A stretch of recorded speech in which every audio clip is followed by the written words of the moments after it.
the latest military news update. This is AFP Community News, hosted by Rob Suzon every 12 noon, Mondays to Fridays. Only here on DWDD Armed Forces Radio. One AFP for a stronger Philippines. Armed Forces of the Philippines leads disaster response for Sing prepares for Dante and Emong. AFP, US and PACOM deploy crisis team to boost storm response. NDRRFC reports 7 dead, 7 injured and 8 missing due to Krising monsoon rains. DSWD ready to provide cash aid to families affected by Krising and Habagat. DWDD Armed Forces News. Good day everyone, as well to our troops of Camp Emilio Anguinaldo, Quezon City. Today is Thursday, July 24, and we will bring you the latest news from the Armed Forces and other information around the Philippines. Again, I am Spencer, reporting for AFP Community News. DWDD Armed Forces News. Let's move on to the details of the news. DWDD Armed Forces News. The Armed Forces of the Philippines has taken the lead in nationwide disaster response operations following the onslaught of Tropical Storm Krising and ongoing monsoon rains. AFP spokesperson Colonel Francil Padilla announced the deployment of 15,000 search, rescue and retrieval personnel along with air, sea and land assets to support affected communities. The service from the Marines, Navy and Air Force have also joined operations and are preparing for incoming storms Dante and Emong. The AFP, in coordination with the National Disaster Risk Reduction and Management Council and local government units, has activated 9 EDCA sites to serve as strategic disaster hubs for relief, logistic and international aids. DWDD Armed Forces News. Furthermore, the Armed Forces of the Philippines and United States Indo-Pacific Command will jointly deploy a crisis action team to strengthen humanitarian and disaster response following recent storms. Defense Secretary Gilberto Chodoro announced the move from Washington, D.C. following a high-level talks with U.S. officials. AFP Chief General Romeo Browner earlier activated 9 Enhanced Defense Cooperation Agreement or EDCA sites as operational hubs for joint air, sea, and land disaster efforts. Furthermore, AFP spokesperson Colonel Francil Padilla said the deployment aims to fast-track aid delivery and improve response capabilities across affected areas. Armed Forces Radio. Now, some information from Glenn about PBBM. U.S. Defense Chief vows stronger Philippine-U.S. defense ties. Go ahead for the details, Glenn.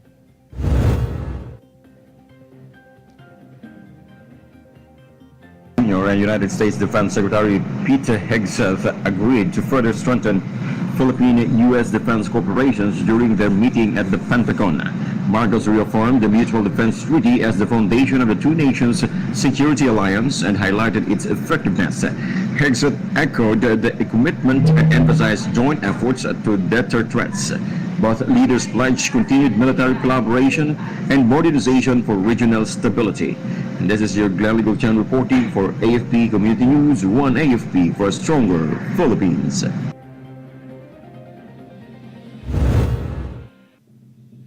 Thank you so much, Glenn. On the other hand, troops from the 105th Infantry Battalion recovered communist terrorist weapons and explosive buried in situ Maughan, Tibuli, South Cotabato. Former rebels, now CAFCO members, tip off the military, leading to the discovery of 2 M16 rifles, 4 IEDs, and a bandolier with magazines. Army officials praised the former rebels' cooperation and called it a vital and a step toward lasting peace. The seized items are now under proper documentation and disposal procedures. DWDD Armed Forces News. Top security officials across Mindanao pledge full support to ensure safe and orderly warm parliamentary elections on October 13. Armed Forces Western Mindanao Commander Lieutenant General Antonio Navarrete confirmed that troops are ready to secure polling areas and assist civil authorities. Furthermore, during the second Regional Joint Security Control Center conference, officials agreed to prevent violence and ensure the smooth delivery of election materials. BARM Election Director Ray Sumalipao also announced upcoming peace covenant signings among candidates to promote integrity and high voter turnout. Armed Forces Radio. On the other line, let us hear more from Shah about the 12th CMO Battalion facilitates Youth Leadership Summit in Quezon City. Go ahead, Shah. The 12th Civil Military Operations Kapatiran Battalion served as a facilitators for the 2025 Youth Leadership Summit organized by the 7th Civil Relations Group at Fort Aguinaldo Elementary School. The activity was in partnership with the Sangguniang Kabataan of Barangay Viente Reales, Valenzuela City. The summit gathered around 50 youth leaders for workshops, team building activities, and lectures. The event aimed to develop socially awareness, courageous, and service-driven young leaders for their community. This is Shaina Raneta reporting for AFP Community News, 1 AFP for Stronger Philippines. Thank you so much, Shah. DWDD Armed Forces News. The Philippine Navy is conducting Operational Readiness and Capability or ORAC test on BRP Miguel Malvar FFG-06, its newest and most advanced warship off the coast of Palawan. Acquired from South Korea's Hyundai Heavy Industries, the vessel is part of the Armed Forces of the Philippines Modernization and Archipelagic Defense Concept. Westcom Chief Vice Admiral Alfonso Torres Jr. said the test assesses this ship's anti-surface, anti-air, anti-submarine, and electronic warfare capabilities before deployment. He also emphasized that the Navy is forming a war-ready surface action group to enhance maritime defense operations. DWDD Armed Forces News. On the other hand, at least 7 people are dead, 7 injured, and 8 are reported missing from the heavy rains caused by severe tropical storm Krizing and enhanced Habagat. The National Disaster Risk Reduction and Management Council said most of the dead were from Mindanao, 2 from Davao Occidental, 2 from Lanao del Norte, 1 from Camiguin, and 1 from Palawan. Office of Civil Defense Officer in Charge Assistant Secretary Bernardo Rafaelito Alejandro IV said the fatalities are still subject for validation as authorities are still confirming it if the deaths were directly related to the weather disturbance. Armed Forces Radio. And now, from our reported on the ground, let us hear the report of Jimboy about 12 CMO Battalion and GMA Kapuso Foundation bring aid to Rizal residents. Go ahead for the details. The 12th Civil Military Operation Battalion of the Philippine Army assisted in the relief distribution led by GMA Kapuso Foundation in Rizal Province yesterday. First Lieutenant Ronnie Leon Reservist Philippine Army joined the operation along with the 11th and 5th CMO Battalion and the 80 Infantry Battalion of the 2nd Infantry Division. The team provided essential goods to families affected by recent weather disturbance. Their joint effort aimed to boost morale and deliver much-needed support to vulnerable communities. This is Jimboy reporting for AFP Community News, 1 AFP for a Stronger Philippines. Thank you so much, Jimboy. DWDD Armed Forces News. Furthermore, the Department of Social Welfare and Development is ready to provide cash assistance to eligible families affected by severe tropical storm Krizing and the southwest monsoon or Habagat. The cash aid will help disaster-hit families meet urgent needs that go beyond the contents of the DSWD's family food packs. These are medicines and rebuilding costs. DSWD Secretary Rex Gatchalian emphasized that the President always say that not all of a family's needs can be found inside the box. That's why they are ready to provide additional help through cash assistance. DWDD Armed Forces News. Malacanang also announced the rice buffer stocks at warehouses of the National Food Authority are adequate for the government's response and relief efforts amid the adverse weather conditions. Presidential Communications Office Undersecretary Claire Castro said that the NFA administration assured that the country is secured in terms of buffer stock. She also added that the NFA has enough stocks to last for 12 days and the entire Philippines could be fed. Castro also emphasized that the NFA's rice stocks are available for release to requesting local government units and relief agencies. Armed Forces Radio. Live from the ground from Lenore, about the 11th Simo Battalion prepares for monsoon relief operations in Metro Manila. Go ahead, Lenore. Troops from the 11th Civil Military Operations Cog-9 Battalion have raised readiness levels as they gear up the deployment in Metro Manila to aid communities affected by the southwest monsoon. In coordination with local governments and disaster response agencies, the battalion has modified personnel and resources for humanitarian assistance and disaster response efforts. They will provide relief goods, assist in evacuations, and share vital public information. The unit's proactive efforts highlight the Philippine Army's strong commitment in protecting lives during the rainy season. This is Leonor Tanap reporting for AFP Community News, 1FP for Stronger Philippines. Thank you so much, Lenore.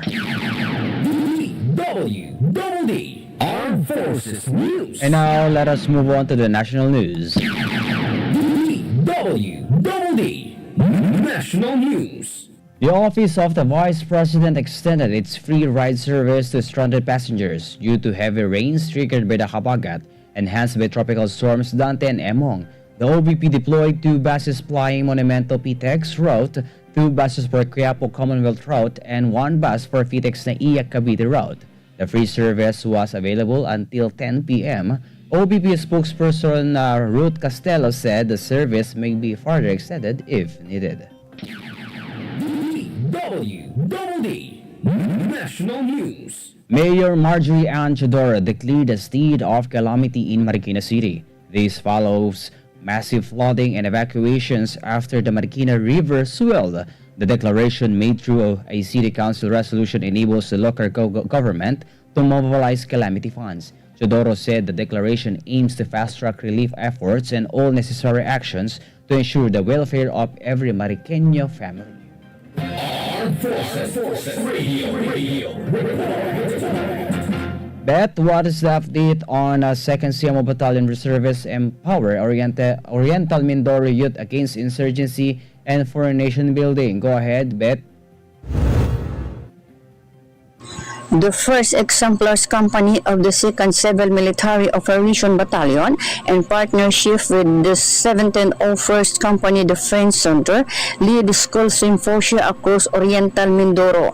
Held in 6 colleges, the session empowered over 1,500 ROTC and NSTP students to understand the role in nation building, resist deceptive recruitment by communist terrorist group or CTGs, and raise awareness on West Philippine Sea issues.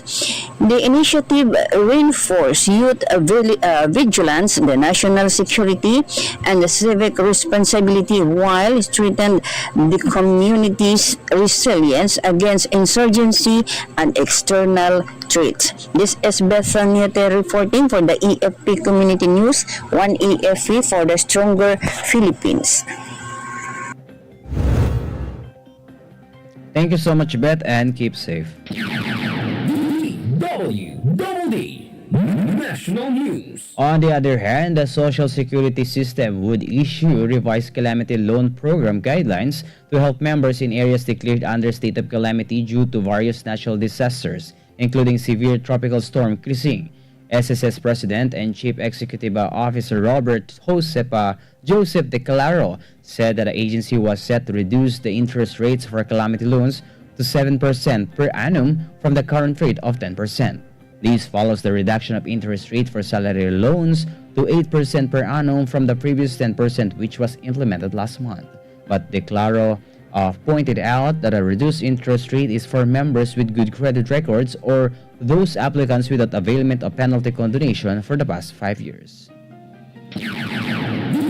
DWDD National News. Meanwhile, Damage to infrastructure worth 4 billion pesos was reported in the country. This is due to the impact of Tropical Cyclone Cruzing, the southwest monsoon or habagat, and a low-pressure area. Office of Civil Defense Officer in Charge Assistant Secretary Bernardo Rafaelito Alejandro IV added that for agriculture, the losses already amount to 217.5 billion pesos. Corn, rice, and other high-value crops are affected by the tropical cyclone. Meanwhile, nearly 1.9 million people were affected by the bad weather. DWDD National News. Furthermore, Manila Electric Company said that its crew have worked round the clock as the number of customers affected by service interruptions due to the inclement weather has significantly gone down. Meralco said it continued to restore power to the remaining 12,000 customers, most of them in Cavite, Metro Manila, and Bulacan. Meralco Vice President and Head of Corporate Communications, Joe Saldarriaga, said the company remains vigilant as they monitor the current weather conditions that affect our franchise area. He also added that they are fully committed to restoring electricity service to all impacted customers as safely and swiftly as possible. DWDD National News. The Department of Health conducted an inspection of the evacuation centers in the cities of Las Piñas and Pasig yesterday. Health Secretary Teodoro Herbosa personally visited 2 schools serving as evacuation centers in flood-prone area around the metropolis. He, along with Department of Social Welfare and Development Secretary Rex Gatchalian at Las Piñas City, Mayor April Aguilar handed out food packs for the evacuees. The DOH assured the evacuees have adequate medical supply and support from medical personnel, as 1,250 tablets of doxycycline, paracetamol, insulin, vitamin C, and hypertension maintenance medication were turned over to the evacuation centers. DWDD National News. And for the last news, the United States Department of State announced at least 3 billion pesos or 60 million US dollars in foreign aid funding to support the Philippines' energy, maritime, and economic growth programs. The State Department made the announcement following U.S. Secretary of State Marco Rubio's meeting with President Ferdinand Marcos Jr. This was the U.S. government's first announcement of foreign assistance for any country since the Trump administration began its review and realignment of foreign assistance in January. Rubio also announced that the State Department intends to work with the U.S. Congress to allocate 825 million pesos to catalyze private sector development in the Luzon Economic Corridor. DWDD National News. That's all for today's broadcast, and thank you so much for joining me, especially to our audience in our Facebook page, AFP Radio DWDD. Don't forget to tune in tomorrow for more updates, same time and same station. Again, this is Spencer reporting for AFP Community News, 1 AFP for a stronger Philippines. Behold the latest military news update.